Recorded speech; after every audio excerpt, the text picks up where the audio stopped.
Lena, and I'm a part of Brand Studio. Before we get into things, no project is ever done solo, so I'd like to take a moment to highlight everyone in Brand for their contributions to this by smushing our icons together on this slide.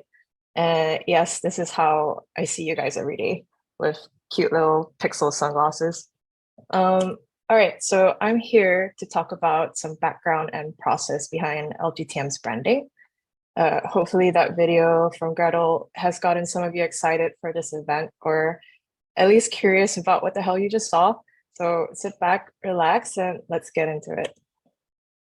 So our prompt for this design conference was to design for designers who design for developers. And with any blank slate, you kind of wonder where you should start. Well, our first step was to determine the right salsa level, trademark Sam Ocean.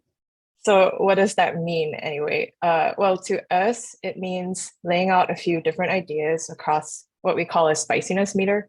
And what that spicy meter can mean to a project is really just like two polar ends of what is really driving any project. So for us and this project in particular, it was the amount of time we had. So we built our ideas around what we felt was most achievable production-wise. So here we started with three different concepts ranging from mild, medium to hot.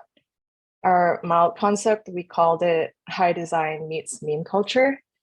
In this direction, we would hero big, bold type, have it neatly laid out, but kind of cut that with some fun internet humor and Easter eggs that we felt that people could relate to.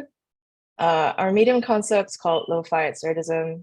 This felt more of like a mixed media look with some really crazy looking characters. The thumbs up is such a huge part of LGTM, so we felt like we could really just take this concept and go crazy. And of course, our hot concept, we called it the brutalized super product, brutalist super product. And with this one, we thought that all designers can sort of relate to spending maybe too much money on products that we didn't really need only because the packaging was nice. So we thought, what if we made the LGTM seem like the super product in super fancy packaging with super fancy ads, but we would like never ever reveal what was actually inside the box. So in all three of these concepts, we really wanted to pursue a direction that felt like designers didn't really take themselves too seriously, and honestly just have a little fun with it. So what we found was we wanted to live somewhere between mild and medium, certified spicy, 1.5 chili peppers. So what that would mean is mixing high design and meme culture with some lo-fi absurd characters. The first thing we did, as you all I'm sure are familiar with, is pulling a mood board together. So we grabbed a bunch of references we thought achieves this look and feel. So lots of big and bold type, fun and bright colors, lo-fi graphics sprinkled here and there. The next thing we had was to pull a color palette together. So while like LGTM felt like its own solo project, we still wanted it to share some DNA with our core brand work. So what we did was we started with these like colors that we've been experimenting with as a team. And we just turned the saturation dial way up. And then we kicked out that blue because we didn't want it anymore. And we felt like we had a pretty cool palette to work with. And of course, let's talk about the thumb. The thumb went through a lot of experimentation and style. So at first we like start sketching out some different ideas, like what if the thumb was this like monolithic statue that people just worshipped? Or what if the thumb was a giant trophy that you could win? Gretel also experimented with fake 3D in Illustrator. It's that yellow thumb you see down bottom. And she slapped a face on him, and that really just stuck. So we just ran with that. While doing this process, I was also humbly reminded that not all thumbs are the same. So you see some sketches here of like a funny looking bendy thumb. It's because I'm double jointed and my thumb bends weird as pictured bottom right. You're super welcome for that picture. Anyone here with weird thumbs, feel free to hit me up on Slack. We can start a support group together. So eventually we ended up with a pixel thumb. It's here only for positive affirmation. It will never give you unsolicited advice. So it turns out making pixel art is best done in Illustrator.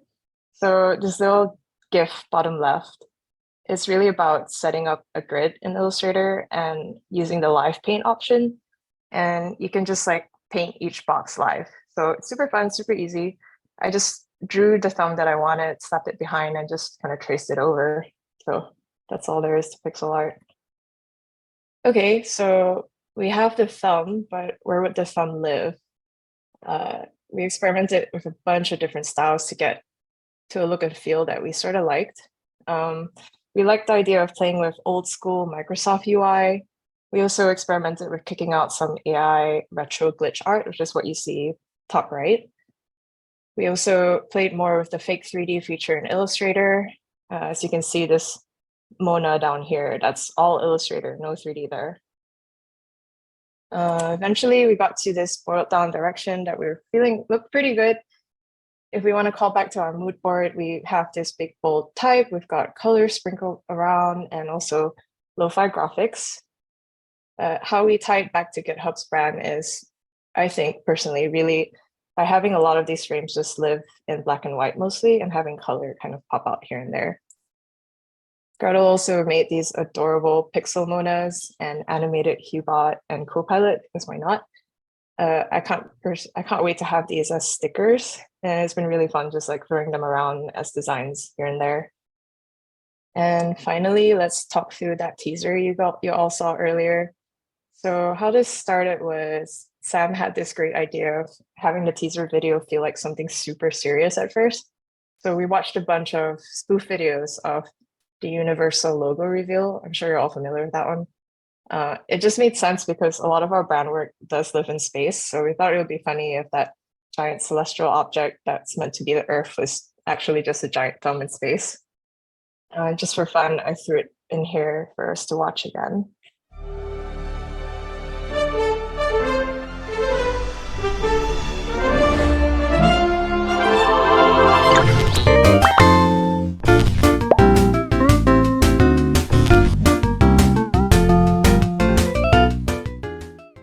I think that slow eye blink gets me every time.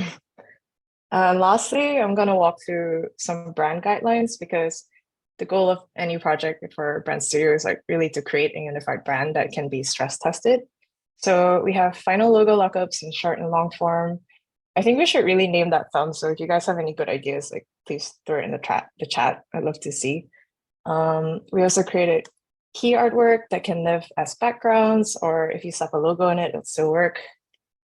We have transition frames for motion purposes. My favorite is this rainbow thumb streak. Monas everywhere. And we have some social examples just to see how like the brand would function on social media platforms. And of course, speaker cards, because we're going to have some pretty cool speakers. And of course, what is an event without some flag? Joby threw together some bomber jackets to point back at this kind of retro look that we've got going on.